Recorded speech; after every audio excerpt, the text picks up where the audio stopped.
कोई अगर आपसे पूछे कि क्या है कुंभ, तो बता देना कि जहां पूरी दुनिया का सबसे बड़ा धार्मिक आयोजन होता है, उसे कहते हैं कुंभ। कुंभ के मेले में इतनी भीड़ लगती है कि इसे स्पेस से भी देखा जा सकता है। नदी किनारे खाली जगह पर एक ऐसी नगरी बसाई जाती है जिसकी आबादी दुनिया के सबसे बड़े शहरों से ज्यादा होती है।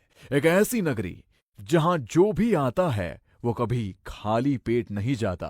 एक ऐसी नगरी जहां कोई लूटता है तो कोई लुटाता है।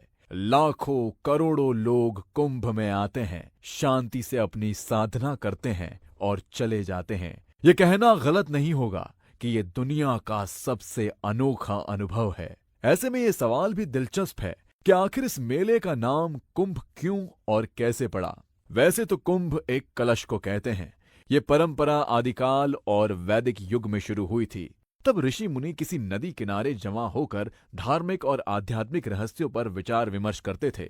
आपको जानकर हैरानी होगी कि कुंभ मेले का आयोजन धरती की सबसे बड़ी घटना है। कुंभ दुनिया का सबसे बड़ा मेला है। कुंभ के अलावा पूरी दुनिया में कहीं भी कभी भी इतनी भीड़ नहीं लगती, जहां हर तबके के लोग अपनी बचत का एक एक पैसा जोड़कर सिर्फ 2 दिन के लिए कहां कहां से कुंभ में शामिल होते हैं। कहते हैं कि जब समुद्र मंथन के समय अमृत कलश बाहर आया था तो उसे हासिल करने के लिए देवताओं और असुरों में युद्ध चला था। उसी दौरान अमृत कलश से अमृत की कुछ बूंदें धरती पर 4 जगहों पर गिरी थी और अब उन्हीं 4 जगहों पर हर 3 साल बाद कुंभ का मेला लगता है। इन 4 शहरों की 4 नदियों, हरिद्वार में गंगा नदी, उज्जैन में शिप्रा नदी पर, नासिक में गोदावरी नदी पर और प्रयागराज में गंगा, जमुना और सरस्वती नदी का संगम, इन 4 जगहों के बीच में कुंभ घूमता रहता है, जिसमें प्रयागराज का महाकुंभ मेला सबसे प्रसिद्ध है। कुंभ मेला 12 सालों में 4 बार लगता है, पर यह चक्र 12 साल का क्यों है, इसकी भी एक कहानी है। कहते हैं कि अमृत के लिए देवताओं और असुरों में 12 दिनों का युद्ध चला था और देवताओं का एक दिन मनुष्य के 1 साल के बराबर होता है। इसीलिए 12 साल में एक बार महाकुंभ होता है और हर 6 साल में अर्धकुंभ मेला भी लगता है। यह चक्र 8वीं शताब्दी से निरंतर चला आ रहा है।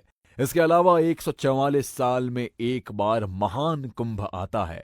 आखिरी बार महान कुंभ 2001 में हुआ था और अब कब होगा आप खुद काउंट कर लीजिए। ऐसी मान्यता है कि कुंभ के शाही स्नान के दिन अगर आप पवित्र नदी में डुबकी लगाएंगे तो आप जन्म मृत्यु के चक्र से मुक्त हो जाएंगे।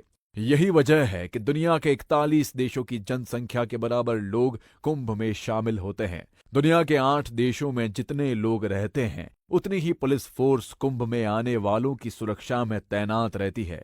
आपने कुंभ के मेले की वो कहानियां तो सुनी ही होगी। इतनी भीड़ होती है कि अक्सर लोग खो जाते हैं और कभी कभी तो वो अपनों से मिल भी नहीं पाते। पर इस बार ऐसा ना हो, इसके लिए पूरी तैयारी की जा चुकी है। उत्तर प्रदेश प्रशासन ने तो कुंभ को और स्पेशल बनाते हुए उस जगह को यूपी का 76वां जिला बना दिया है। जहां इस बार कुंभ का आयोजन होना है, उस जिले को नाम दिया गया है महाकुंभ मेला जनपद। अगले कुंभ मेले का आयोजन प्रयागराज में ही 13 जनवरी 2025 से 26 फरवरी तक होगा, जिसमें 6 शाही स्नान होंगे। महीने भर साधु सन्यासियों का डेरा रहेगा। करीब 10 करोड़ भक्त दुनिया के सबसे बड़े मेले में इस बार शामिल होंगे। यहाँ की खास बात है श्रीनाग वासुकी मंदिर, जहाँ समुद्र मंथन के बाद से ही वासुकी आराम कर रहे हैं।